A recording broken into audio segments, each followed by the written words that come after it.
My name is Monica Blake. I'm 35, live in Denver. I've spent most of my adult life being the responsible one, the dependable daughter, the fixer, the one who keeps everything from falling apart at work, at home, and especially in my family. Last Thursday was supposed to be a celebration. I had just been promoted to vice president of marketing at the agency I've worked at for nearly a decade. I reserved a table for 6 at my favorite restaurant downtown.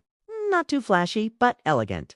A place with warm lighting, linen napkins, and a wine list long enough to impress my Uncle Jack, who prided himself on knowing obscure French vineyards. I booked it a week in advance, 1 seat for me and 5 others for the people I thought would want to celebrate. My mom, my younger brother Ethan, my Aunt Susan, my cousin Olivia, and my best friend from college, Daniel. I even called to confirm the reservation the night before. When I arrived, I was a little early. I wore the only pair of heels I owned, the ones I usually dreaded. I even curled my hair. I ordered a glass of wine to start and waited. At 6:20, the waiter asked if the rest of my party was running late. I smiled and said, "They're on their way." But they weren't. At 6:37, I got a text from my mom. I opened it, expecting something like running late. Be there soon. But instead, it said, "We've got other priorities right now. Enjoy your dinner." That was it. No congratulations, no apology, just that. I looked around the restaurant. Laughter filled the air. Plates clinked. Someone sang happy birthday in the back. And there I was, alone at a corner table surrounded by 6 empty chairs. I sat there with my wine, trying not to look like a woman who'd just been stood up by her own family.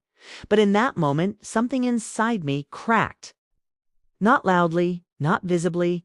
It was like a quiet shift in gravity. And though I didn't realize it yet, that text wasn't just a message. It was a turning point. I didn't leave the restaurant right away. I sat there for nearly an hour, sipping my wine in silence. I answered a few Slack messages from work just to look busy, scrolled through emails, and forced myself to appear calm like nothing was wrong. But something was very wrong. That message, "We've got other priorities right now," didn't just hurt. It clarified everything. It made sense of every moment I had ignored, every red flag I had explained away, every quiet ache I had brushed aside in the name of being a good daughter, a good sister, a good person. I drove home that night in silence. No music, no podcasts, just the sound of tires on pavement and a low hum of disbelief in my chest. I didn't even turn on the lights when I walked into my apartment. I just sat on the edge of my bed, still in heels, phone in hand, rereading that message over and over.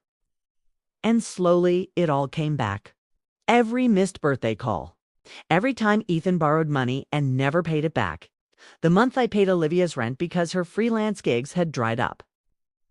The nights my mom cried on the phone about how hard it was after Dad passed and I wired money without hesitation. It wasn't generosity anymore. It was obligation disguised as love. After Dad died, everything started falling apart slowly, like a ceiling leak. No one noticed until the whole thing caved in. Mom lost her second job. Ethan's startup failed for the 3rd time. Aunt Susan needed help with her dental bills. And I handled it. At first I told myself it was temporary. I made decent money, had no kids, no mortgage, no expensive habits. I figured I could afford to help. That's what family does, right? But somehow the help became expected, then required. I covered the mortgage on the house I hadn't lived in since I was 22. Quietly, month after month. I took over the utility bills. I bought Ethan a used car when he totaled his. I even paid for the Thanksgiving dinner last year, the one where no one asked how I was doing because they were too busy hyping up Ethan's next big idea. "You're just so good at managing things," Mom would say, like it was a compliment. Not everyone's built like you, sweetheart, and I believed her. I believed being capable meant I had to carry more, not because I could handle things I should. But sitting in the dark that night, heels still on, I realized something I should have known years ago. Being the strong one doesn't mean you're loved more. It means they think you can take more, And I had. For 5 long years, I carried everyone else's weight. They called it love. I now call it debt. The next morning, I woke up with a sore back and swollen eyes. Not from crying, but from holding it all in. I made coffee, sat by the window, and stared at my phone. A part of me still hoped someone would text. Not an apology, maybe, but at least a message that said, "Are you okay?" Then my phone buzzed. A photo message from Aunt Susan. I hesitated before opening it, but when I did, my breath caught. It was a group shot, my mom, Ethan, Olivia, and Aunt Susan all standing outside a waterfront restaurant, all dressed up, laughing, wine glasses in hand. In the center of the photo was Ethan holding a sleek black motorcycle key and throwing up a peace sign. His jacket looked designer, so did his watch. The caption read, "Celebrating the Dreamer." He finally got his moment. I just stared. No one had said a word about plans that night. No one had mentioned going out. And certainly no one had said anything about Ethan getting a new motorcycle. Then I checked the timestamp. The message from my mom, "We've got other priorities right now," was sent exactly 1 hour before that photo was taken. So they hadn't forgotten about my dinner. They hadn't been caught up or running late. They made a choice. They chose him. They chose to toast Ethan's new bike, a bike I had unknowingly helped fund. A few weeks earlier, Ethan had asked me for $2,000, saying it was for a project that was about to launch. He promised to pay it back in a month. I didn't question it, cleared the money without hesitation. That money, I now realized, was sitting between his legs in that photo. When I asked Mom about it later, she just shrugged. "He's doing something for himself," she said. "It's not like he has anyone else looking out for him." I wanted to scream. "And who's been looking out for me?" But I didn't. She wouldn't hear it. She just patted my hand gently and said, "You always help. It's just who you are." Maybe she was right. Maybe it was who I was until now. That night, I didn't cry. I didn't yell. I didn't text anyone back. I just sat at my kitchen counter with a second glass of wine and let the silence settle over everything. It was the kind of silence that doesn't ache. It cuts clean and deep. At some point that night, I opened my laptop. I didn't even plan to. My hands moved on their own. I clicked through old folders until I found the one I hadn't touched in months. It was labeled Family Support, Private, Do Not Delete. Inside were spreadsheets, tabs with names: Mom, Ethan, Aunt Susan, Olivia. Each line item was dated. Each one labeled rent payments, utility bills, car repairs, holiday gifts, loan transfers, every favor I had ever done, every silent bailout, every unreturned loan. All color-coded, all logged. I scrolled through each tab, reliving 5 years of quiet giving. I didn't make it far before I stopped at the total line at the bottom. $82,410.37. That was the number. That was what I had given. Not just in money, but in time, in energy, in emotional labor. And suddenly it felt obscene. Not because I regretted helping them, but because I had done it so silently, so unquestioningly, that they had come to see it as normal. It wasn't about the dollar amount. It was about the assumption, the expectation that no matter what, I would show up. I would pay, I would fix it, and they never even said thank you. That was the night I decided it was over. I logged into my banking app and pulled up the mortgage account. Years ago, after Dad died, Mom asked me to help cover it just for a while. It was a joint account. I had been paying it quietly ever since. Auto pay was set to pull from my personal checking account on the 10th of every month. The next payment, $1,830, was due in 6 days. I hovered over the button for a moment. Then I clicked Cancel Auto Pay. There was no dramatic warning screen, no "Are you sure" prompt, just a soft green check mark. Done. I sat there and stared at it. Then I reached into my purse, pulled out a sticky note, and wrote 5 simple words. Let him handle it now. I drove to my mother's house. It was nearly midnight. I didn't ring the doorbell. I didn't knock. I just walked up the porch steps and stuck the note to the center of the door. Below it, in smaller handwriting, I added, "You raised me to care for everyone else. You never taught me how to care for myself. Then I turned around, walked back to my car, and drove home. No music, no tears, just the sound of tires on empty roads and the steady rhythm of my own heart beating louder than it had in years. By the time I woke up the next morning, my phone was buzzing nonstop. 42 missed calls. 17 from Mom, 9 from Ethan, several from Aunt Susan, 1 from Olivia. The rest were from unknown numbers. I didn't bother checking. I didn't answer any of them. But I did listen to the voicemails.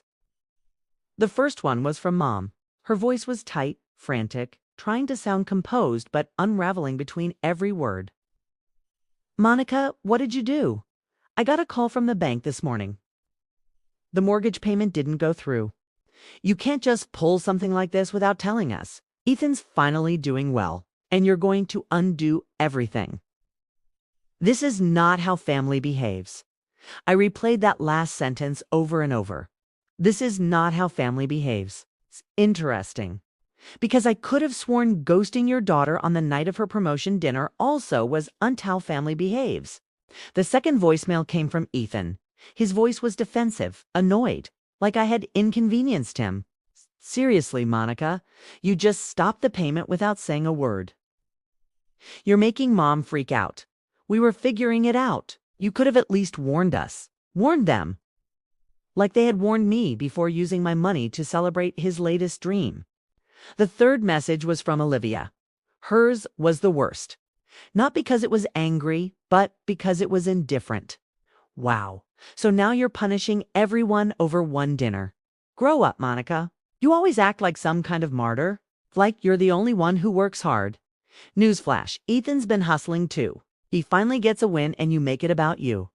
That one hit me. One dinner. To her, it was just one night. Just one missed moment. Not the $82,000. Not the birthday spent alone. Not the holidays I paid for. Not the years of emotional labor. Just one dinner. I sat on my couch staring at those voicemails like they were puzzle pieces that would never form an apology. No one said sorry. No one asked if I was okay. No one said we didn't realize. They only cared that something had stopped working.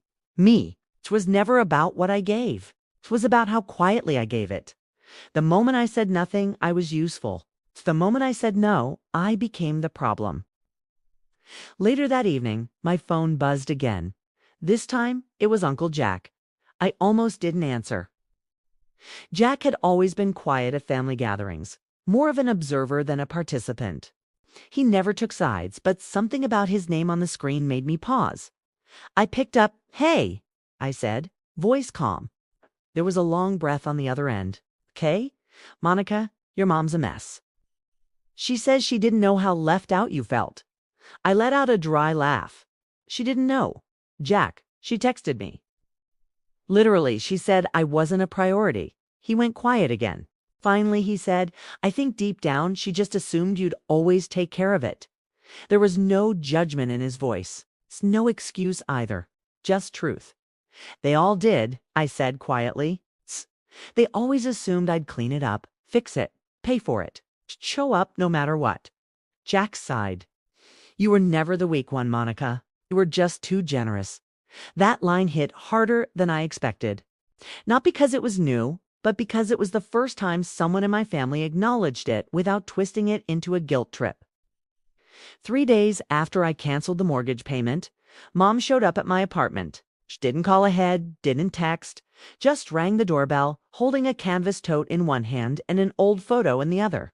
I knew the photo. Me 6 years old, dressed as a sunflower in my kindergarten play. She always said it was her favorite.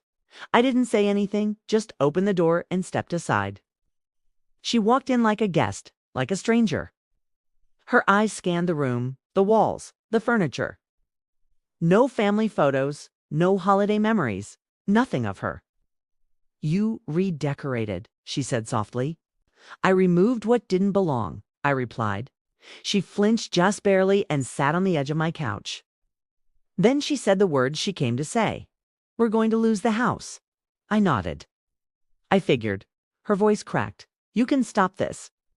One call to the bank and ... double quotes no." I said calm and steady. She blinked. No, I'm not calling the bank. I'm not making the payment. Done. Her face tightened. Monica, this isn't just about money. It's about family. I almost laughed, but I didn't. No, I said again. This is exactly about money because that's all I've ever been to you. She opened her mouth, maybe to deny it, but I cut her off. You texted me on the night of my promotion dinner and told me I was unpaid priority while you were celebrating Ethan with the motorcycle I helped pay for. She looked down at the photo in her lap. I didn't realize how much you were covering, she whispered. That's the problem, I said. You didn't want to realize it, wanted me to keep doing it quietly so you never had to think about it. Her eyes glistened. Ethan's not like you. He needs more help. No, I said gently but firmly. He needs consequences. And for the first time, she had nothing to say. It's because she knew I was right. That night after she left, I sat in silence.